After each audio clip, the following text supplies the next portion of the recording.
আসসালামু আলাইকুম। এনলাইটেন এএটি এর আজকের পর্বে আমরা সপ্তম শ্রেণীর বার্ষিক পরীক্ষার সিলেবাস সম্পর্কে জানব। তাহলে চলো শুরু করা যাক।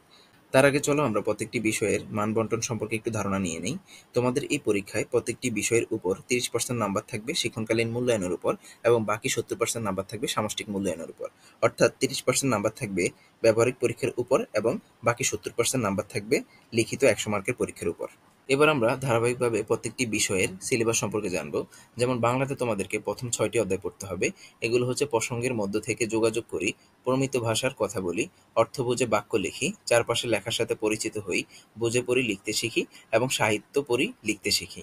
ইংরেজিতে তোমাদেরকে 6টি এক্সপিরিয়েন্স পড়তে হবে। এগুলো হচ্ছে 8, 12, 13, 14, 15 এবং 16।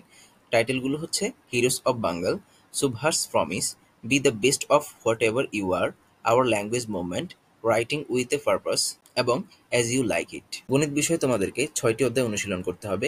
এগুলো হচ্ছে সপ্তম অধ্যায়, অষ্টম অধ্যায়, নবম অধ্যায়, দশম অধ্যায়, 12তম অধ্যায় এবং 13তম অধ্যায়। অধ্যায়গুলোর নাম হচ্ছে বাইনারি সংখ্যার গল্প, চলবৃত্ত চিনি, বীজগাণিতিক রাশির উৎপাদক, ঘষাগু ও লসাগু, নানা রকম আকৃতিমাপি, বীজগাণিতিক রাশির সমীকরণ, তথ্য অনুসন্ধান ও বিশ্লেষণ। ইতিহাস ও সামাজিক বিজ্ঞান বিষয়ে তোমাদেরকে 5টি অধ্যায় পড়তে হবে। এগুলো হচ্ছে বাংলা অঞ্চল ও স্বাধীন বাংলাদেশ, অর্থনৈতিক ইতিহাসের সন্ধানে, মুক্তিযুদ্ধের বিদেশি বন্ধুরা, সামাজিক রাজনৈতিক কাঠামো ও রীতিনীতি, টেকসই উন্নয়ন ও আমাদের ভূমিকা এবং সম্পদের কথা। বিজ্ঞান বিষয়ের সিলেবাসটি তোমাদের অনুশীলনী এবং অনুসন্ধানী বই দুটি একত্রে করে তৈরি করা। এখান থেকে তোমাদেরকে পড়তে হবে ফসলের মাঠ, যা হচ্ছে তোমাদের অনুশীলনী বইয়ের প্রথম অধ্যায়ের সাথে সম্পর্কিত। এখান থেকে তোমাদেরকে 1.1 থেকে 1.7 পর্যন্ত পড়তে হবে। পদার্থের সুলভ সন্ধানের ক্ষেত্রে তোমাদেরকে দ্বিতীয় এবং তৃতীয় অধ্যায় পড়তে হবে। এখান থেকে অণু ও পরমাণুর ক্ষেত্রে 2.1 থেকে 2.3 পর্যন্ত এবং পদার্থের গঠন থেকে 3.4 থেকে 3.7 পর্যন্ত। কোষ পরিভ্রমণ এর জন্য তোমাদেরকে অনুসন্ধানী পাঠের চতুর্থ অধ্যায় পড়তে হবে। চতুর্থ অধ্যায়ের কোষ বিভাজনের 4.1 থেকে 4.4 পর্যন্ত পড়তে হবে। সূর্যালোকে রান্না এর জন্য তোমাদেরকে ষষ্ঠ এবং অষ্টম অধ্যায় পড়তে হবে।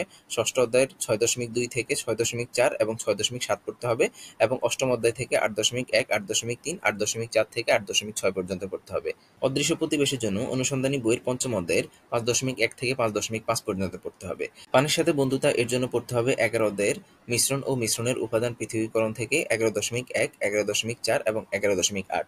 সর্বশেষ ডাইনোসরের ফসিলের খোঁজে তোমাদেরকে পড়তে হবে অনুসন্ধানী পাঠ বইয়ের 12তম অধ্যায়ের ভূপৃষ্ঠ ও প্লেট টেকটোনিক্স তত্ত্ব এর 12.2 থেকে 12.3 পর্যন্ত। ডিজিটাল প্রযুক্তি এর জন্য তোমাদেরকে 4টি অধ্যায় পড়তে হবে। এগুলো হচ্ছে শিখন অভিজ্ঞতা 2, শিখন অভিজ্ঞতা 5, শিখন অভিজ্ঞতা 7 এবং শিখন অভিজ্ঞতা 8। স্বাস্থ্য সুরক্ষার ক্ষেত্রে তোমাদেরকে 6টি অধ্যায় পড়তে হবে।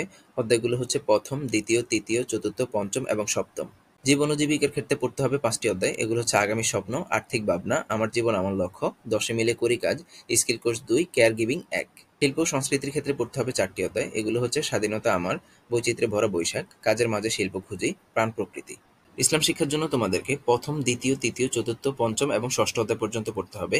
এদের মধ্যে প্রথম অধ্যায়টি সম্পূর্ণ থাকবে, দ্বিতীয় অধ্যায় সাওম এবং জাকাত থাকবে, তৃতীয় অধ্যায় সূরা আন-নাস থাকবে, সূরা আল কাফিরুন থাকবে, সূরা আল আসর থাকবে এবং মোনাজাতমূলক হাদিস থাকবে। চতুর্থ অধ্যায়টি সম্পূর্ণ থাকবে। পঞ্চম অধ্যায়ের ক্ষেত্রে মহানবী হযরত মুহাম্মদ সাল্লাল্লাহু আলাইহি সাল্লাম, হযরত উমর রাদিয়াল্লাহু তাআলা আনহু, উম্মুল মুমিনিন হযরত আয়েশা সিদ্দিকা রাদিয়াল্লাহু তাআলা আনহা। এছাড়া ষষ্ঠ অধ্যায়টি সম্পূর্ণ থাকবে। হিন্দু ধর্মের শিক্ষার্থীরা পড়বেন 3টি অধ্যায়। এগুলো হচ্ছে ঈশ্বরের স্বরূপ, নিরাকার ও সাকার, পূজা পার্বণ, মন্দির ও তীর্থক্ষেত্র, যোগাসন, নৈতিক মূল্যবোধ, আদর্শ জীবন চরিত্র থেকে প্রভু নিত্যানন্দ, প্রভু জগৎবন্ধু এবং ঠাকুর অনুকূল চন্দ্র। যারা খ্রিস্টান ধর্মে আছেন তারা পড়বেন অঞ্জলি 2 এর উপহার 28 থেকে 37 এবং অঞ্জলি 3 এর উপহার 38 থেকে 56 পর্যন্ত। যারা বৌদ্ধ ধর্মাবলম্বী তারা পড়বেন হচ্ছে 5টি অধ্যায়। এগুলো হচ্ছে তৃতীয় অধ্যায়, পঞ্চম অধ্যায়, সপ্তম অধ্যায়, অষ্টম এবং নবম অধ্যায়।